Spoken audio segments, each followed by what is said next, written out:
नमस्कार, मैं हूं सुरेश फौदर। आप देख रहे हैं राजस्थान तक। आज जो हमारी चर्चा है उस बात को लेकर है, केंद्र में बीजेपी लगातार तीसरी बार और राजस्थान में गैप के बाद आती है।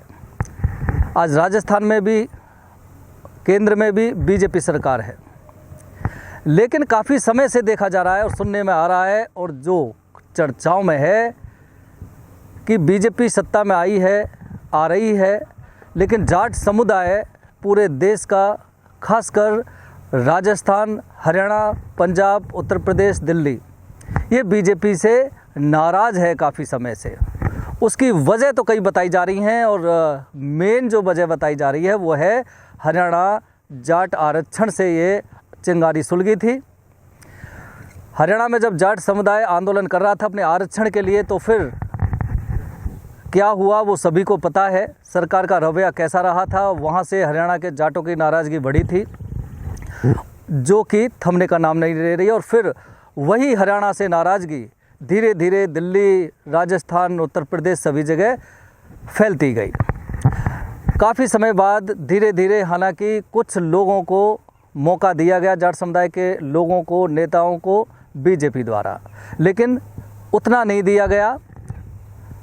और सतीश पूनिया को लेकर भी ये चर्चाएं काफ़ी समय से हैं। हालांकि ये पुरानी चर्चा है, लेकिन जब बात चल रही है तो कहना पड़ेगा कि सतीश पूनिया एक राजस्थान में नेता उभरे थे।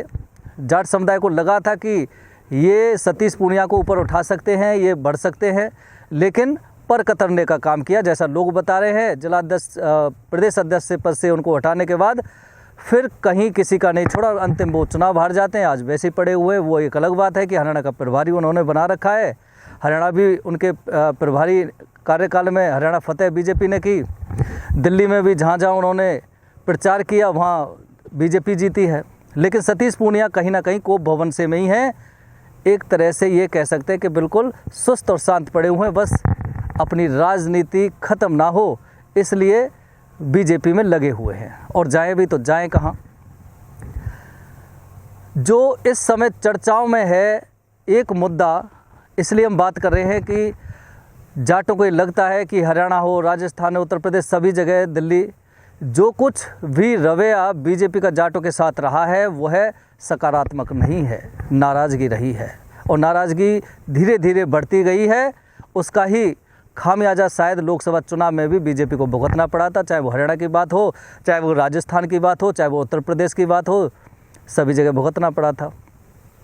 लेकिन अब जो मेन बात कही जा रही है कि शायद देर आए सवेर आए, शायद समझ में आ जाए कि दिल्ली का मुख्यमंत्री किसी जाट को बनाया जा सकता है। शायद प्रवेश वर्मा की चर्चाएं चल रही हैं।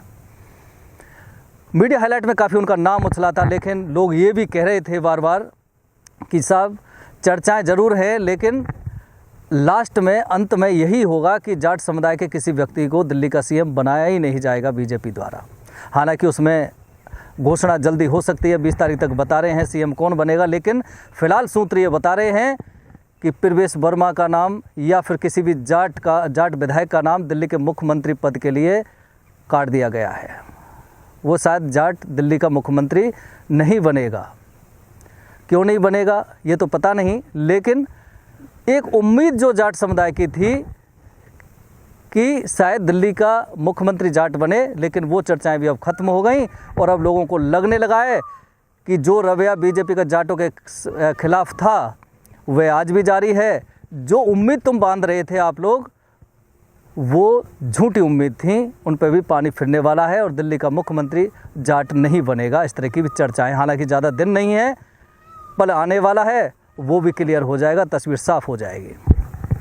बहुत सारे नेताओं से हमारी बात भी होती है, चाहे वो बीजेपी में हो, चाहे कांग्रेस में हो, या फिर आम जनता के सेवक, जनसेवक जिनको कहते हैं वो हों, जो राजनीति के जानकार समाज में, उनसे भी हमारी बात होती हैं। एक ही बात निकल के सामने आती है कि साहब बीजेपी का जो मिशन है वह लंबे समय से यही प्रतीत करता है अब तक की कार्यशैली से कि जाट समुदाय के खिलाफ बीजेपी और जाट बीजेपी के खिलाफ हैं। जब अगर ऐसा है तो फिर दिल्ली में ज़्यादातर जाट सीट बीजेपी जीत करके आई है, जिनमें 12 सीट बता रहे हैं और 28 सीट ऐसी बता रहे हैं जहां जाटों ने सपोर्ट किया। लेकिन दिल्ली में जाटों ने बीजेपी को सपोर्ट किया। लोकसभा चुनावों में भी दिल्ली में जाटों ने सपोर्ट किया। जब लोकसभा में सपोर्ट किया तो फिर नाराज़गी कहाँ से रह गई। लेकिन कह रहे हैं कि ऐसी बात नहीं है। हरियाणा में जिस तरह से लगातार 3 बार बीजेपी आई है, वहाँ जाट समुदाय को एक किनारा करके आई है। जाटों की बगावत वहाँ पे रही है बीजेपी के खिलाफ। लेकिन उसमें भी अगर गौर करेंगे, बीजेपी तीसरी बार सत्ता में ज़रूर आई है, लेकिन हर बार वह एक जो पॉलिसी होती है उसके अंतर्गत बीजेपी हावी रही है। लेकिन ज़्यादातर जाट बाहुल्य सीटों पर बीजेपी को नुकसान भी देखने को मिला है। अब पार्टियां जो चुनाव लड़ती हैं, किसी का जो चुनाव लड़ने का तरीका होता है, स्ट्रेटजी होती है, वो डिफरेंट होती है, अद्वितीय होती है। और बीजेपी की वो अद्वितीय पद्धति थी, इसलिए वो काबिज हुए। दूसरी पार्टियों की नहीं थी, इसलिए उनको मात खानी पड़ी। प्रवेश वर्मा या दिल्ली का मुख्यमंत्री जाट होगा या नहीं होगा, वो समय आने वाला है। लेकिन कुल मिलाकर ये कहा जा सकता है कि लोकसभा चुनाव में काफ़ी नुकसान हुआ। और फिर कहते हैं कि साहब, विधानसभा चुनाव में भी जो राजस्थान में हुआ है 1-1.5 वर्ष पहले, अगर जाट नाराज़ होते तो फिर बीजेपी को सपोर्ट क्यों करते। ये भी एक सही बात है। तो उसमें भी ये कहा जा सकता है कि लोगों ने, जाट समुदाय ने कोशिश की थी बीजेपी के खिलाफ जाने की, लेकिन बीजेपी के जो कहीं ना कहीं विधायक उस समय, कांग्रेस के विधायक जो उस समय रहे थे, उनसे जनता नाराज़ थी। कांग्रेस अगर टिकट चेंज करती, उनकी जगह किसी और को लाती, वो नाराज़गी उन स्थानीय विधायक के खिलाफ हटती, तो शायद बीजेपी के लिए मुश्किल खड़ी हो सकती थी, जिसका फ़ायदा दूसरी पार्टी को मिलना स्वाभाविक ही है। खासकर बात करें मुख्यमंत्री भजनलाल शर्मा के गृह जिले भरतपुर की, यहाँ काफ़ी समय से चल रहा था कि साहब लोकसभा चुनाव, भरतपुर से लोकसभा सीट जो मुख्यमंत्री गृह जिला भी है, गृह सीट भी है लोकसभा, उसको विगत विधानसभा जो चुनाव हुआ है उसमें 50,000 मतों से बीजेपी को हराया है, जिसमें उसका कारण जाट समुदाय का बीजेपी के खिलाफ आंदोलन रहा। आरक्षण को लेकर गंगा जल मिशन रहा, काफ़ी नाराज़गी रही थी। गांव-गांव जाट समुदाय के लोग गए थे और बीजेपी के खिलाफ एक हल्ला बोला था कि बीजेपी को हरा के बताना है, और वो सक्सेस भी रहे।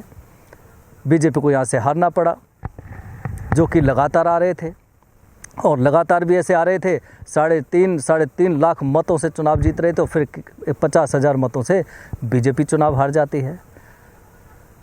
उसके बाद ये कहा जा रहा था कि शायद भरतपुर में जाट समुदाय रूठा हुआ है बीजेपी से, तो शायद उनको कहीं ना कहीं एडजस्ट करने की या मनाने की कोशिश की जा सकती है, अपने विश्वास में लेने की कोशिश की जा सकती है। और जिला अध्यक्ष भरतपुर, बीजेपी जिलाध्यक्ष बनाने को लेकर भी बहुत सारी चर्चाएं चली थी, जिसमें 3-4 जाट नेताओं के नाम चले थे। लेकिन लोग पहले भी कह रहे थे कि चर्चाओं में ज़रूर रह सकते हैं जाट समाज के नेता, लेकिन पद पे नहीं आ सकते। और वही हुआ, जब बीजेपी जिलाध्यक्ष की घोषणा हुई तो किसी भी जाट का नाम हुआ ही नहीं, अन्य बन गया। उससे पहले भी ये हुआ। बीजेपी भरतपुर में अगर लगातार बात करें तो काफ़ी समय से, एक लंबे अरसे से जाट समुदाय का कोई जिलाध्यक्ष बना ही नहीं। ये सब कुछ चल रहा है, और अब ये बताया जा रहा है कि जाटों की जो नाराज़गी है, क्या वो थमने का नाम लेगी बीजेपी के खिलाफ। जो अगर थमेगी तो कितना थमेगी।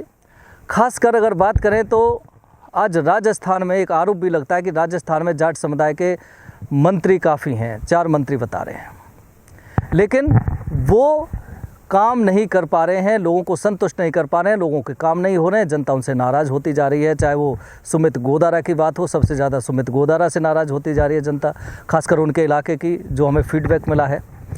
राजस्थान के जाट समुदाय की हम बात करें, राजस्थान के और भी जो लोग जाते हैं जिलों के, वहाँ उनसे मिलने जाते, किसी का काम नहीं होता, किसी की सुनवाई नहीं होती। सुमित गोदारा जो मंत्री हैं, उनसे नाराज़गी होती जा रही है। राजस्थान में ही नहीं बल्कि उनके विधानसभा क्षेत्र में और ज़िलों के बजाय उनके विधानसभा क्षेत्र में भी, उनके ज़िले में भी नाराज़गी होती जा रही है। चाहे खर्रा हो, कन्हैया लाल हो, कह रहे हैं साहब मंत्री तो बना दिए जाट समुदाय के ये सारे, लेकिन ये काम नहीं कर पा रहे हैं, जनता के काम नहीं हो पा रहे हैं, ना ही जनता की सुनवाई कर पा रहे हैं। जनता इनसे नाराज़ होती जा रही है। भरतपुर अब डीग जिला भी हो गया है। 2 जाट विधायक जीत के गए थे, जगत सिंह, डॉक्टर शैलेश सिंह, कुछ नहीं हुआ, विधायक बन के बैठे हुए हैं। काफ़ी उम्मीद थी लोगों को कि सब अच्छी सीटों से चुनाव जीत करके आए हैं, हॉट सीट से चुनाव जीत करके आए हैं, मंत्री बनाए जाएंगे। कुछ भी नहीं, 1.5 साल का समय होने वाला है, विधायक बन के रह चुके हैं। और आरोप तो ये भी लग रहे हैं कि ऐसे विधायक हैं जिनके काम ही नहीं हो पा रहे, इनकी प्रशासनिक अधिकारी भी नहीं सुनते हैं। जब प्रशासनिक अधिकारी नहीं सुनते तो जनता के काम भी नहीं हो पा रहे हैं और जनता उनसे नाराज़ होती जा रही है। एक कह रहे हैं कि जाटों में बीजेपी के खिलाफ जो बगावत चल रही थी वो अब एक विकराल रूप धीरे धीरे ले रही है। वो कितना विकराल रूप लेगी और बीजेपी को कितना नुकसान करेगी या फिर नहीं करेगी, या फिर जाट समुदाय बीजेपी के साथ ही रहेगा, चला जाएगा डाइवर्ट होकर, वो तो एक समय बताएगा।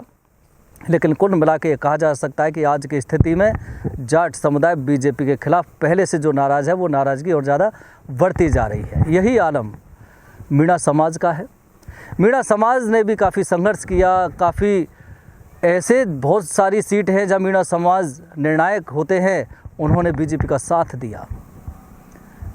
लेकिन एक उम्मीद थी किरोड़ी बाबा को कुछ अच्छा मुकाम मिले, लेकिन नहीं मिला, उम्मीद पे पानी फिर गया। उसके बाद किरोड़ी बाबा के साथ आज क्या हो रहा है, क्या घटनाक्रम हो रहा है, क्या नोटिस भेजा जाता है। एक सीआई के खिलाफ वो आवाज़ उठाते हैं, सीआई को प्रमोशन होता है, अच्छा थाना मिल जाता है, और भी तमाम एसआई परीक्षा रद्द करने की वाली बात है, वो भी नहीं मानी जाती है। तमाम ऐसी बात है, तमाम ऐसी मांग है जो बाबा की नहीं मानी गई। मीणा समाज नाराज़ होता जा रहा है बीजेपी से, जिसका खामियाजा लोकसभा चुनाव में भी देखने को मिला था। मीणा समाज नाराज़ था तो लोकसभा चुनाव में भी खामियाजा देखने को मिला था। गुर्जर समुदाय की अगर बात करें तो कह रहे हैं कि ये ले दे करके एक मंत्री गुर्जर समुदाय से राजस्थान में बनाया गया। जैसे गुर्जर नेता विजय वैसला के भी बयान कई बार सामने आते हैं। जवाहर सिंह बेडम एकमात्र राजस्थान की बीजेपी सरकार में गुर्जर नेता हैं, गुर्जर समाज से मंत्री बने हैं, लेकिन राज्य मंत्री का दर्जा है, कैबिनेट मंत्री तक उनको नहीं बनाया गया है। लेकिन जवाहर सिंह बेडम के लिए एक सकारात्मक और एक अच्छी बात कही जाती है कि जवाहर सिंह बेडम ऐसे नेता हैं, ऐसे मंत्री, ऐसे व्यक्तित्व हैं कि दिन रात वो लोगों का साथ देते हैं। कोई भी व्यक्ति किसी भी ज़िले का उनसे कभी भी जाके मिल सकता है, चाहे वो दिन हो चाहे रात हो, 24 घंटे कभी मिल सकता है, कभी फ़ोन कर सकता है, अगला आदमी हाजिर रहता है। राज्य मंत्री जरूर हैं, कैबिनेट मंत्री का दर्जा जरूर नहीं मिला। हालांकि गुर्जर समुदाय मांग कर रहा है, हमारे मंत्री कोटे के हिसाब से, हमारे जनसंख्या के हिसाब से, वोटर्स के हिसाब से हमारे मंत्री ज़्यादा होने चाहिए। लेकिन ले दे के एक भी बनाया है तो उसको कम से कम कैबिनेट मंत्री तो बनाया जाए। लेकिन जवाहर सिंह बेडम के लिए एक अच्छी बात यह है कि वो मेहनती इंसान हैं और जनता की सुनवाई करते रहे हैं। जनता में उनके प्रति काफ़ी विश्वास है, ये एक सकारात्मक पक्ष भी है। लेकिन जाट नेताओं का तो वो भी मामला गड़बड़ होता जा रहा है, जनता उनसे नाराज़ होती जा रही है क्योंकि जनता की सुनवाई नहीं करते। कुल मिला के कहा जा सकता है कि दिल्ली का जो चुनाव है, ये हम पहले भी कह चुके हैं कि दिल्ली का चुनाव, दिल्ली का जो मुख्यमंत्री पद पे घोषणा होनी है, वो मुख्यमंत्री कौन बनेगा, नाम तो बहुत चल रहे हैं, लेकिन मुख्यमंत्री कौन बनेगा उसके बाद दिशा और दशा तय करेगा जाट समाज की, पूरे देश की बीजेपी में। क्योंकि हमारी बात होती रहती है बीजेपी में जो जाट समाज के या गुर्जर समाज के या मीणा समाज के या दलित समाज के जो नेता हैं, जो छोटे से लेकर ऊपर तक काम कर रहे हैं, मेहनत कर रहे हैं, आज से नहीं लंबे समय से कर रहे हैं, उनको भी एक एहसास कई बार होता है, एक चुभन होने लगती है जो बयां करते हैं, पर्दे के पीछे करते हैं कि सब मेहनत तो हम बीजेपी में बहुत जम के कर रहे हैं, पन्ना प्रमुख से लेकर ऊपर तक जमकर मेहनत करते हैं, गांव-गांव जाते हैं, और बीजेपी में कैसा कार्यकर्ता को काम करना पड़ता है वो तो सभी जानते हैं। अच्छा काम करना पड़ता है, हार्ड वर्क उनको करना पड़ता है। बोल सब काम तो खूब कर रहे हैं लंबे समय से, लेकिन एक टीस जब हो जाती है, जब हम वहाँ पे एक जातिवाद का दायरा शुरू हो जाता है, खुल करके नहीं होता। लेकिन सच्चाई यही है और इस देश की विडंबना सबसे बड़ी यही है और सच्चाई भी है कटु कि जातिवाद नहीं होता है। जाति से परे होकर के प्रशासन काम करता है, सरकार के काम करती हैं, पार्टियां काम करती हैं, लेकिन कटु सत्य है कि जातिवाद के आधार पर ही सब कुछ तय होता है, चाहे वो प्रशासन हो, सरकार हो या पार्टियां हों। ये कटु सत्य है क्योंकि चुनावों में भी, लोकसभा चुनाव हो, विधानसभा चुनाव हो, टिकट वितरण भी अगर होता है तो जातिवाद के आधार पर ही होता है। ट्रांसफ़र अगर पुलिस में या प्रशासन में होते हैं तो जातिवाद के आधार पर ही क्षेत्र के अनुसार ही किस क्षेत्र में किस जाति का ज़्यादा बाहुल्य है उस हिसाब से लगाए जाते हैं। जातिवाद एक कटु सत्य है जिसका बढ़ावा सरकारें और पार्टियां ही दे रही हैं। लेकिन कुल मिला के कहा जा सकता है कि बीजेपी में भी जाट हों, गुर्जर हों, मीणा हों, दलित समुदाय के लोग हों, एक पीड़ा, एक हताशा उनमें होती जा रही है जो हमारी बात होती है, और हताशा इस बात को लेके जा रही है कि साहब जातिगत देख करके उनका प्रमोशन नहीं किया जाता है, उनको नीचे दबाने का काम किया जाता है। एक चुभन है। अब वो चुभन विकराल रूप धारण कर लेती है तो फिर बीजेपी के लिए नुकसान होता है, या फिर कार्यकर्ता तो कार्यकर्ता होते हैं, उनको एक लोभ होता है कि हम बगावत करेंगे तो नुकसान होगा, क्योंकि बीजेपी ऐसी पार्टी है बगावत करने वाले को घर का रास्ता दिखा देती है। उनको पता है, इसलिए उनको पता है बगावत करेंगे तो हम कहीं के ना रहेंगे, घर चले जाएंगे। इसमें ही संघर्ष करते रहेंगे तो जीवन यापन भी होगा, कैरियर भी बनेगा, हो सकता है कहीं से चुनाव लड़ने का मौका भी मिल जाए, कम से कम ज़्यादा नहीं तो सरकारें हमारी आती हैं तो काम तो अपने लोगों के, परिजनों के, रिश्तेदारों के हो जाए, छोटी मोटी नेतागिरी चलती रहे। सवाल यही है कि बीजेपी का परचम आज देश में लहर रहा है, इसमें कोई शक नहीं है। राज्यों में उनकी सरकारें बढ़ती जा रही हैं, राज्यों पर कब्जा होता जा रहा है बीजेपी का, इसमें कोई शक नहीं है। 3 बार से लगातार देश में शासन वो कर रहे हैं। लेकिन जो बुलंदियां बीजेपी छू रही है, वो बुलंदियों को क्या बीजेपी एक लंबे समय तक कायम कर पाएगी? घर के अंदर या माहौल में जो एक नाराज़गी टीस बढ़ती जा रही है लोगों के बीच में, क्या उसको मेंटेन कर पाएंगे?